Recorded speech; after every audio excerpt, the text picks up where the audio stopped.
Vamos abrir agora em primeira carta de Paulo a Tito, onde nós estamos meditando na introdução da primeira parte. A introdução da primeira parte, falei Tito, né? Timóteo. Primeira carta de Paulo a Timóteo, primeira parte, deveres de Timóteo. Nós estamos na introdução que é o intuito desta admoestação.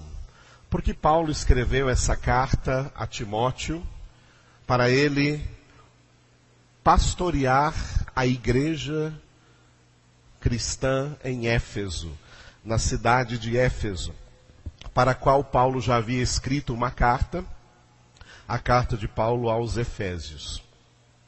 Essa introdução da parte 1 ocupa todo o primeiro capítulo, praticamente, do versículo 3 até o versículo 20. E nós temos que levar muitas coisas aqui em consideração na nossa meditação dessa epístola. Nós começamos na quarta-feira, no versículo 3, onde está escrito: quando eu estava de viagem rumo da Macedônia, te roguei permanecesses ainda em Éfeso para admoestares a certas pessoas, a fim de que não ensinem outra doutrina. Repitam vocês esse versículo.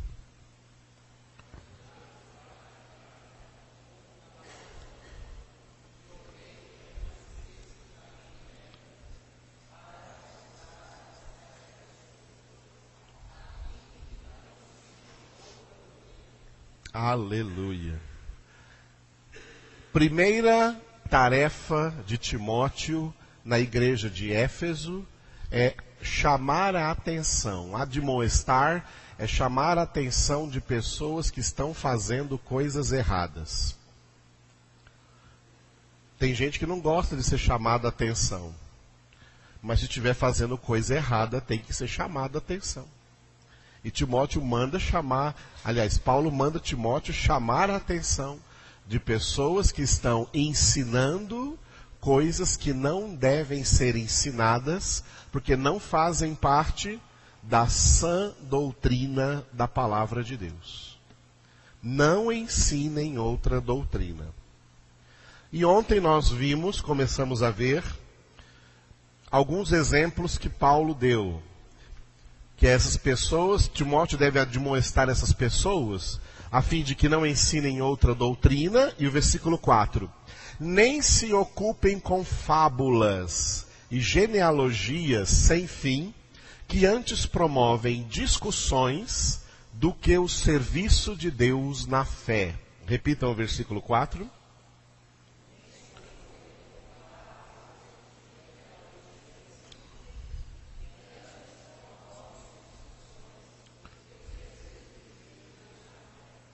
Nem se ocupem com fábulas. Quem veio ontem à noite ouviu tudo o que se refere a essa questão de fábulas. Fábulas é exatamente o oposto da verdade.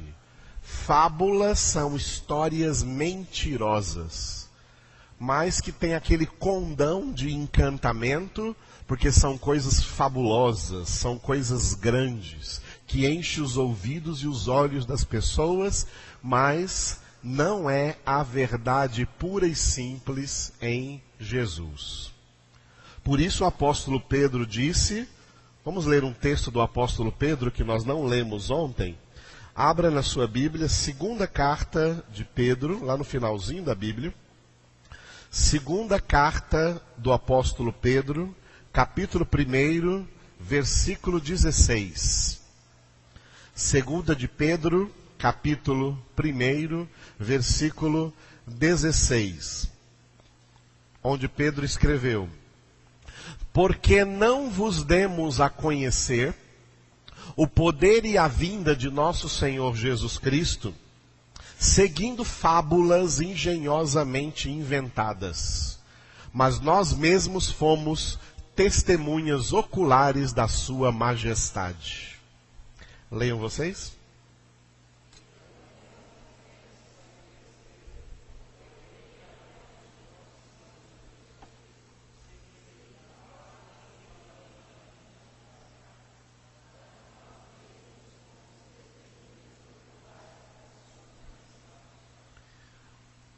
O apóstolo Pedro, em nome dele e em nome de todos os demais apóstolos, está dizendo isso, ó.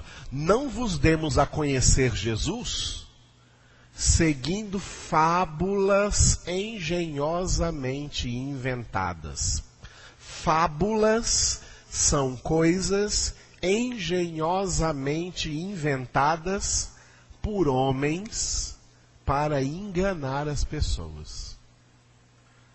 E é isso que muita gente anda pregando por aí.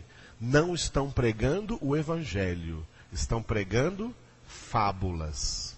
Por isso Paulo diz a Timóteo, voltando para 1 Timóteo 1,4, nem se ocupem com fábulas, completando o que falamos ontem, e continuando agora o versículo, nem se ocupem com genealogias sem fim. O que Paulo quer dizer quando ele se refere a genealogias sem fim? Todo mundo sabe o que é uma genealogia. A Bíblia tem genealogias. As pessoas que formaram uma árvore genealógica. Por exemplo, nós temos a genealogia de Jesus bem no início do primeiro capítulo de Mateus. Em Mateus tem a genealogia de Jesus a partir de Abraão. Abraão gerou Isaac, Isaac gerou a Jacó, Jacó gerou a Judá, e assim por diante, até chegar em José, que se casou com Maria, e que ambos eram da tribo de Judá, descendentes de Davi, e Maria foi concebida, ou melhor, Maria concebeu Jesus por obra do Espírito Santo. Mas a genealogia histórica de Jesus está ali, escrita no primeiro capítulo do Novo Testamento, em Mateus capítulo 1. Também no Antigo Testamento, quando você lê o Antigo Testamento, especialmente o livro de Números, você observa ali várias genealogias referentes às 12 tribos de Israel, como elas foram formadas, quem foram esses personagens, e ali trazem muitos nomes, por isso que Paulo fala genealogia sem fim, quer dizer, muitos nomes de pessoas que muitas vezes nós nem conhecemos a história delas. Muitas vezes só o que temos, na maioria, é o nome delas ali naquela genealogia, mas não sabemos quem foram, o que fizeram, como agiram, como viveram. Também no início da Bíblia, ainda na formação da civilização pré-diluviana, antes do dilúvio, você vê ali as genealogias produzidas a partir de Caim e as genealogias produzidas a partir de Sete, o filho de Adão e Eva, que eles tiveram depois que morreu Abel. Abel não teve nenhuma descendência, ele foi morto pelo seu irmão Caim. Caim tem uma genealogia, é o cabeça de uma genealogia, e o Sete, terceiro filho de Adão e Eva, também é o cabeça de uma outra genealogia, que lá no início da Bíblia são as genealogias dos filhos dos homens, é a genealogia de Caim, e a genealogia dos filhos de Deus, que é a genealogia de Sete.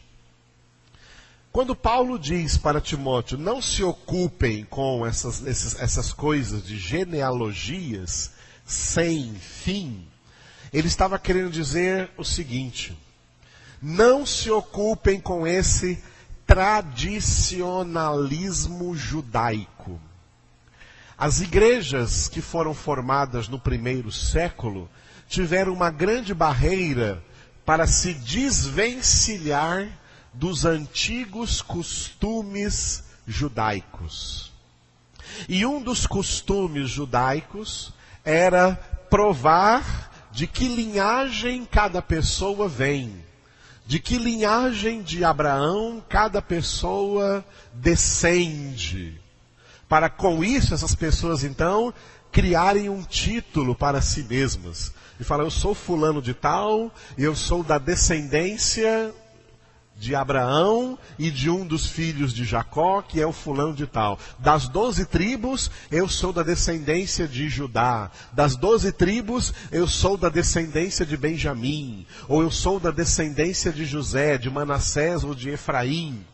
E as pessoas usavam isso como um título honorífico para elas serem exaltadas diante dos outros. Olha, eu sou descendente de fulano, eu sou descendente de Beltrano.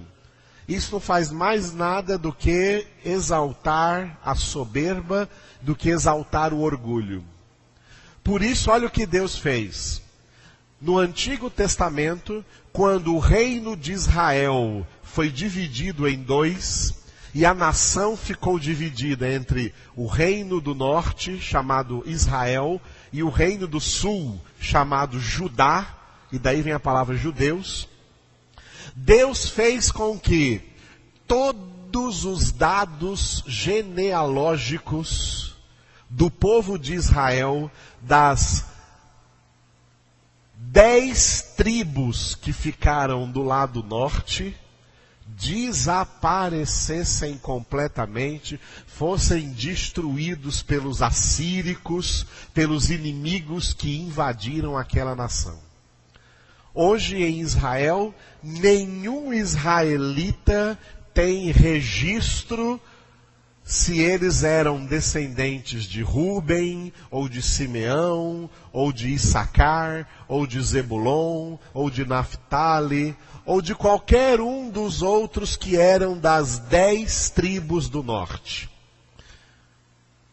Sobraram 3 tribos no sul.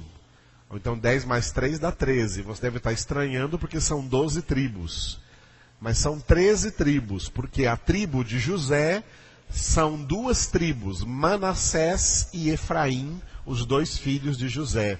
Por isso José vale por 2 tribos, então são 13 tribos. Mas as 2 tribos de José, Manassés e Efraim, também ficaram no norte e as suas genealogias foram destruídas.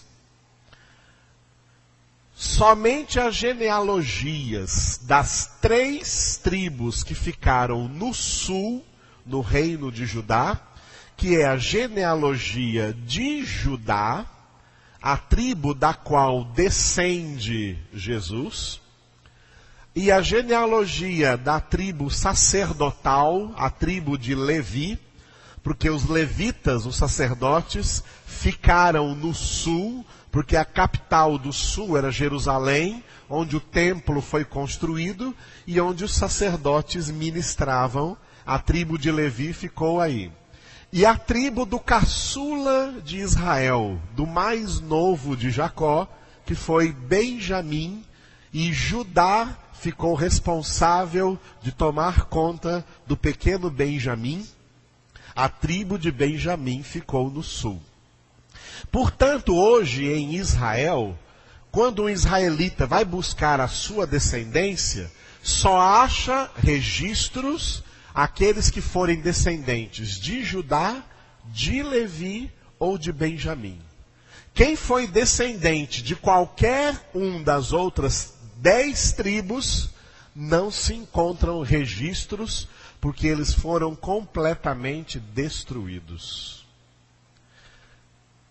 Mas a genealogia de Judá, por causa de Jesus, ela não foi destruída. Para que constasse no Novo Testamento a encarnação histórica do Messias.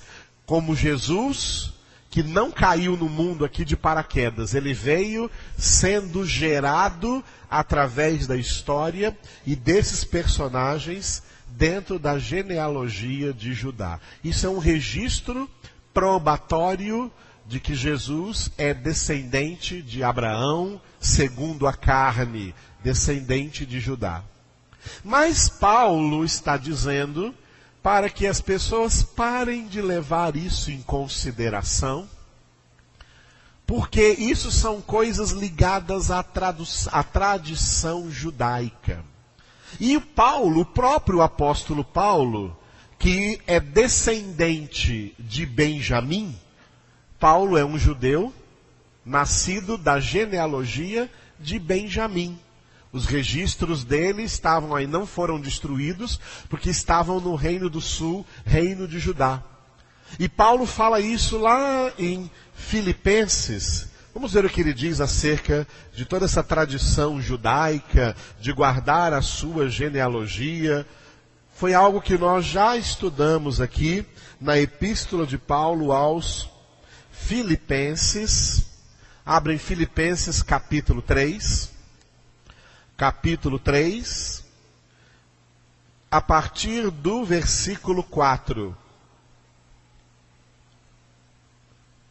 Aliás, vamos começar do versículo 2, porque esse texto é maravilhoso para entendermos o que nós estamos meditando aqui dentro da Epístola de Paulo a Timóteo. Paulo diz assim, a partir do versículo 2, Filipenses capítulo 3, a partir do versículo 2. Acautelai-vos dos cães, acautelai-vos dos maus obreiros, acautelai-vos da falsa circuncisão, porque nós é que somos a circuncisão, nós que adoramos a Deus no Espírito, e nos gloriamos em Cristo Jesus, e não confiamos na carne.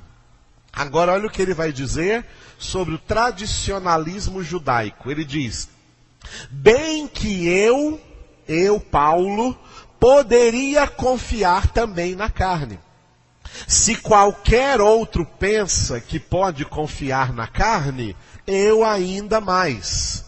Agora olha os registros de Paulo, olha só as coisas que Paulo poderia usar para transmitir uma imagem de alguém muito importante quando ele fosse pregar o Evangelho.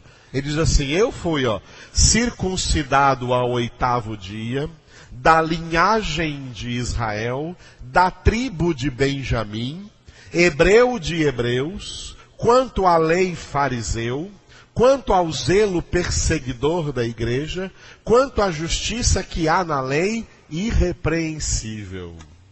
Versículos 4 até o versículo 6, versículos 5 e 6, Paulo coloca suas credenciais judaicas, que deixaria qualquer judeu orgulhoso, que faria com que qualquer judeu fosse respeitado onde quer que ele fosse pregar.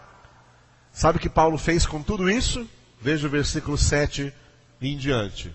Mas, o que para mim era lucro, isto considerei perda por causa de Cristo.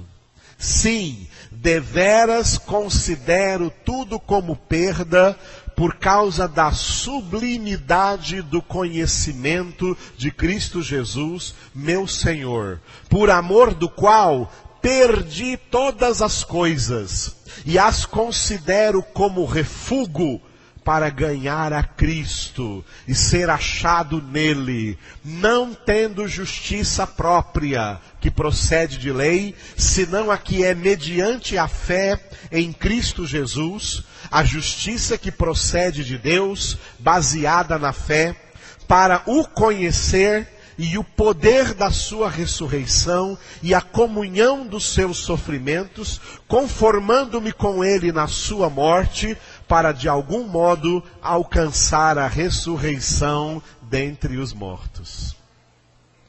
Vocês estão vendo?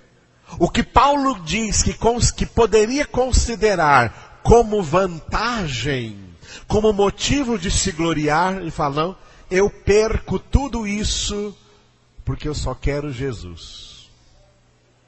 Eu perco tudo isso porque eu só quero Jesus. Paulo está dizendo assim, para mim não vale de nada em comparação com Jesus, para mim não vale de nada ter sido circuncidado ao 8º dia, ser da linhagem de Israel, ser da tribo de Benjamim, ser hebreu de hebreus, ser um fariseu, ser um cumpridor da lei do Antigo Testamento. Para mim isso não vale nada em comparação com um bem supremo que eu ganhei, que é conhecer Jesus. Por isso, quando Paulo diz a Timóteo, em 1 Timóteo capítulo 1, versículo 4, para ele admoestar as pessoas que não se ocupem com genealogia sem fim, ele está dizendo assim, ó, parem, fala para essas pessoas, Timóteo, pararem de pregar acerca de tradicionalismos judaicos. Esses tradicionalismos judaicos não promovem o serviço de Deus na fé. Eles só promovem discussões. Discussões do tipo assim, quem é o maior? Quem é descendente de Judá, que é a tribo de Davi, que é a tribo de Jesus? Ou quem é descendente de Levi, que é a tribo sacerdotal, que tinha o direito do templo? Ou quem é da tribo de Benjamim, que foi o protegido de Israel, depois da morte da sua amada Raquel? E que ficou aos cuidados de Judá? Quem é mais importante? Paulo diz que a única coisa importante que existe é conhecer Jesus e ser achado nele. Larga esses tradicionalismos judaicos. É interessante como essa carta de Timóteo, inspirada pelo Espírito Santo, é real, é realidade para nós hoje. Porque no decorrer dos séculos, amados, o cristianismo sempre foi tentado a voltar ao passado e a se apegar a tradições judaicas, a genealogias judaicas, a vanglórias do judaísmo. Amados, o judaísmo acabou. No judaísmo não existe salvação. Porque não receberam Jesus.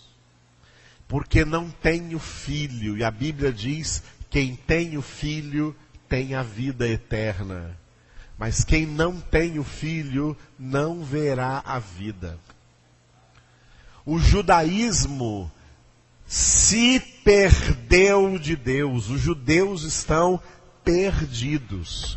Pode ser rabino, pode usar aquelas barbas engraçadas, pode bater a cabeça quanto quiser, até sangrar no muro das lamentações, pode colocar papelzinho com oração nos buracos que sobraram do muro das lamentações, podem continuar celebrando festas judaicas, se reunindo em sinagogas, fazendo bar mitzvah para os seus filhos, fazendo bat bará para suas filhas, podem continuar com todo o seu tradicionalismo judaico, porque vão para o inferno do mesmo jeito, porque rejeitaram Jesus. E Jesus disse, eu sou o caminho e a verdade e a vida, ninguém vem ao Pai senão por mim. Por que isso é importante para nós hoje, amados?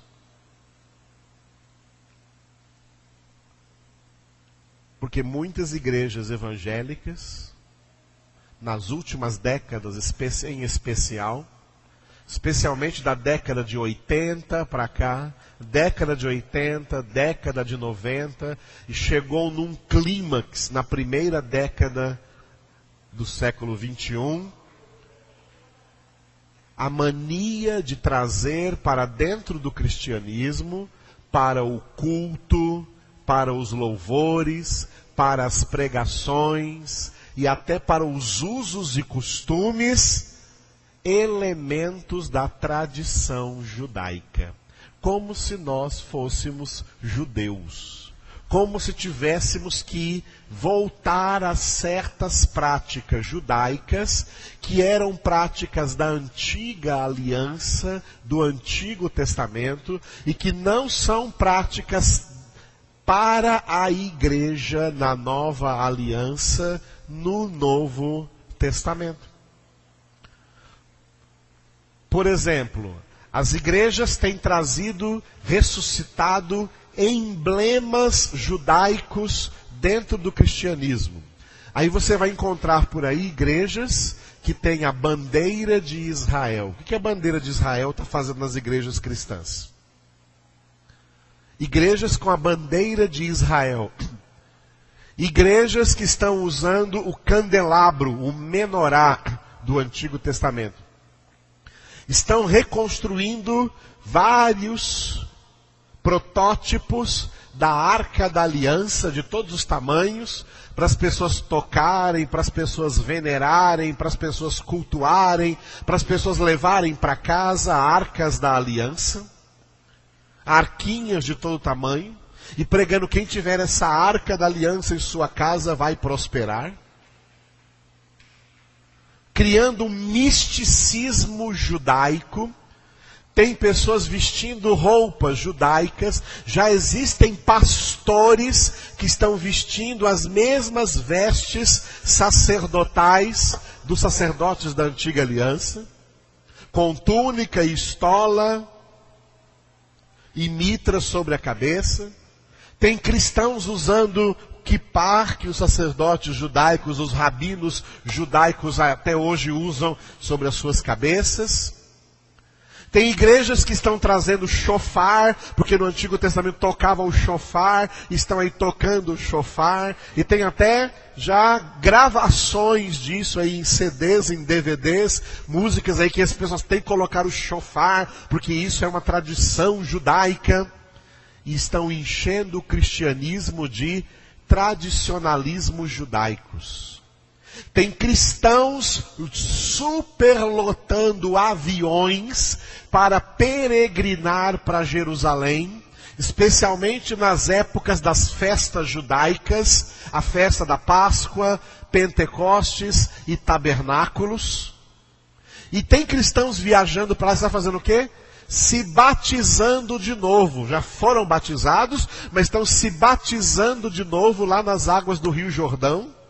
Porque estão lá no Jordão, então sentem que tem que ser batizados na água do Rio Jordão e vão lá se rebatizar nas águas do Jordão.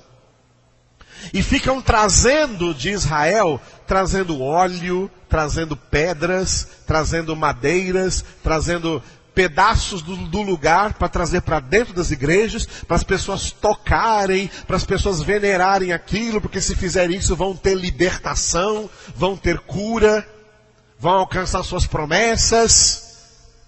Amados, isso é, além de ser heresia, isso também é apostasia.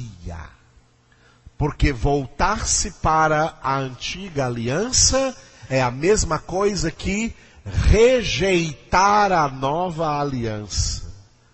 Quem rejeitar Jesus não tem salvação. Isso é apostasia.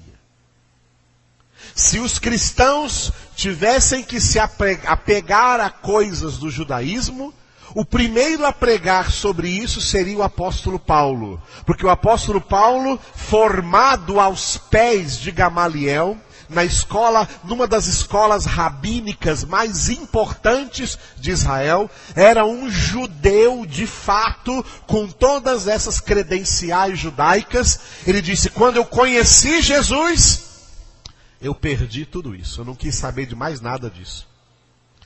E a nossa tradução colocou até bonitinho aqui, né? Em Filipenses, no capítulo 3, versículo 9, que Paulo diz que considera essas coisas como refúgio.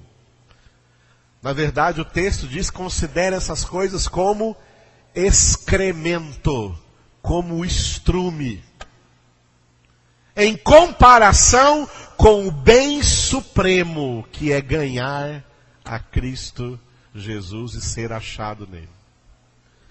Por isso, amado, Um judeu só pode ser salvo se ele deixar de ser judeu e se tornar cristão. Se ele se converter a Cristo Jesus, se abandonar a antiga aliança, porque não resta mais nada da antiga aliança, e entrar na nova aliança que o Pai fez conosco em Cristo Jesus.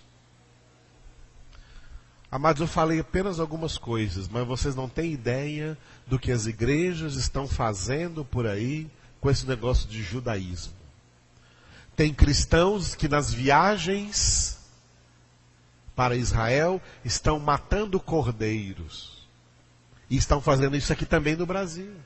Pastores aí levando a igreja para palcos montados aí, altares montados em fazendas ou na chácara de algum membro da igreja, e coloca toda a congregação ali reunida, e eles se vestem de levitas, de sacerdotes, e sacrificando cordeiros, repetindo liturgias judaicas da antiga aliança, que foram já canceladas, porque Jesus é o Cordeiro de Deus que tira o pecado do mundo.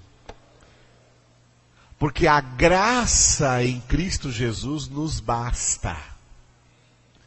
Não precisamos dessas coisas. E muita gente gosta disso, acha maravilhoso. Sabe por quê? Porque são coisas fabulosas e ficam encantadas. Tem crente que fica usando estrela de Davi, colocam adesivos de estrela de Davi em seus carros. E tem crente até fazendo tatuagens de estrela de Davi no seu corpo.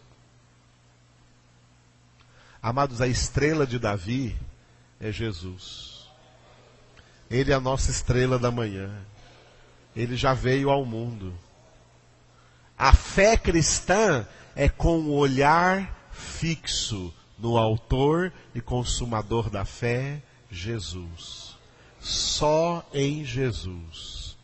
Nós lemos esses dias em Mateus 17, que depois da transfiguração, os discípulos a ninguém mais viram, a não ser Jesus. Tem gente que fica por aí tentando ressuscitar profetas do Antigo Testamento. Tem um cara que gravou uma música aí que fez sucesso nas igrejas, que eu nunca canto aqui, porque não presta.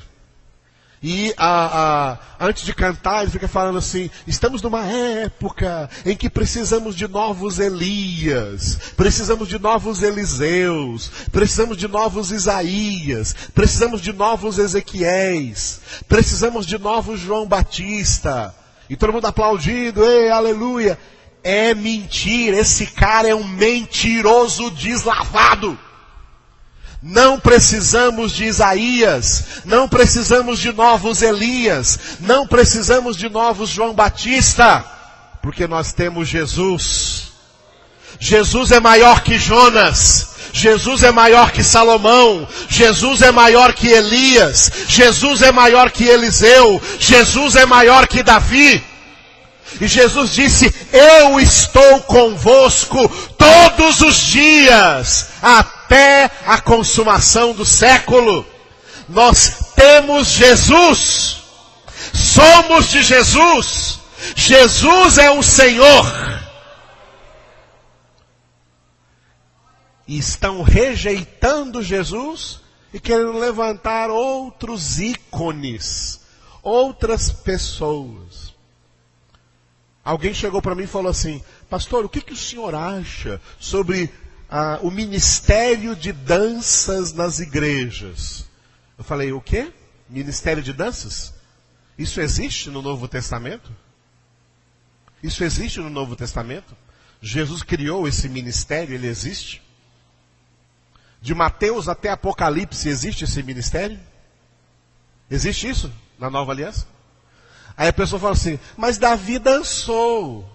Pois é, realmente ele dançou. Falei brincando. Nós não somos imitadores de Davi. Nós somos imitadores de Jesus. Nós não somos davídicos, nós somos cristãos. Nós não estamos aqui para imitar Davi, estamos aqui para imitar Jesus. Então, porque Davi dançou, eu devo imitá-lo? Então, porque ele adulterou, eu também devo imitá-lo? Porque ele assassinou, eu também devo imitá-lo? Porque ele matou seus 10 milhares, eu tenho que ser um serial killer, sair por aí matando 10 milhares de pessoas? Eu tenho que ser um seguidor de Davi? Eu sou um seguidor de Jesus. É por isso que somos chamados cristãos. O que Davi fez pela fé em Deus, que nós podemos imitar, aleluia. Mas não vem inventar ministérios que não existem no Novo Testamento, porque Jesus não criou e quem manda nessa igreja é Jesus. Quem manda na igreja é Jesus. Quem manda na igreja não é Davi, não é Jonas, não é Isaías, não é Moisés, não é João Batista. Quem manda na igreja é Jesus. Por isso Paulo escreveu em 1 Coríntios 12, Jesus é a cabeça dessa igreja. A igreja obedece Jesus.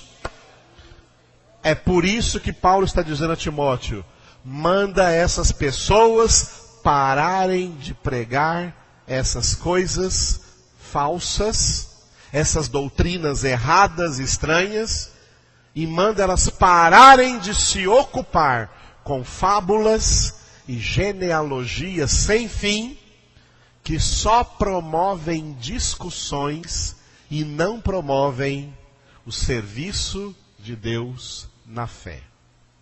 Aleluia? Glória a Deus. Então nós completamos nessa manhã os versículos 3 e 4, e à noite nós vamos entrar no versículo 5, que é muito importante dentro desta introdução da primeira parte da epístola de Paulo a Timóteo. Aleluia? Glória a Deus. Diga, não somos judeus, somos cristãos. Uma vez eu estava lá em Manaus e um falso apóstolo estava lá pregando. Ele falava assim, quem disse que nós não somos judeus? Porque Jesus é judeu. O nosso Salvador é judeu. O nosso Salvador vive em nós, então nós somos judeus. Jesus, para ser o nosso Salvador, ele teve que perder a cidadania judaica. Quem era crucificado fora dos muros da cidade, porque ele era despatriado. Ele era expulso da cidadania. Por isso, o crucificado tinha que percorrer as ruas da cidade, levando a sua cruz, para que todo mundo saísse às margens das ruas, cuspisse neles, jogasse pedras, dissessem palavrões e falassem, fora daqui, você não é mais dos nossos. A crucificação incluía a despatriação, a pessoa perdia a cidadania. Jesus, para ser o nosso Salvador, teve que perder cidadania em Israel. E para ele, essa cidadania não interessa, porque ele disse, o meu reino não é deste mundo. Aleluia? Esse é Jesus. Jesus é maravilhoso. E ele está aqui conosco nessa manhã. Adore o Senhor. Adore o Senhor. Adore o Senhor pela sua palavra, que é a verdade. Nós adoramos a Ti, Jesus. Adoramos o Teu nome, invocamos o Teu nome, buscamos a Tua face, Senhor, a Tua graça, adoramos a Ti. Só Tu és a verdade, só Tu és o Verbo de Deus, só Tu és, Senhor, o caminho, a verdade e a vida. Não há outro além de Ti. Em Ti que nós vivemos, em Ti que nós confiamos, em Ti que nós cremos, em Ti é que adoramos o Pai, em espírito e em verdade. Te louvamos pelo teu sacrifício único, santo e verdadeiro. Te louvamos, Jesus. Aleluia. Exaltamos e engrandecemos o teu nome. Só o Senhor é Deus. Só o Senhor é digno de ser glorificado e exaltado e louvado. Aleluia. Eu creio em Ti, Jesus. Quantos podem dizer, eu creio em Ti, Jesus? Quantos podem dizer de pé bem forte, eu creio em Ti, Jesus? Mais forte, diga, eu creio em Ti, Jesus. Eu creio em Ti, Jesus. Diga o nome de Jesus.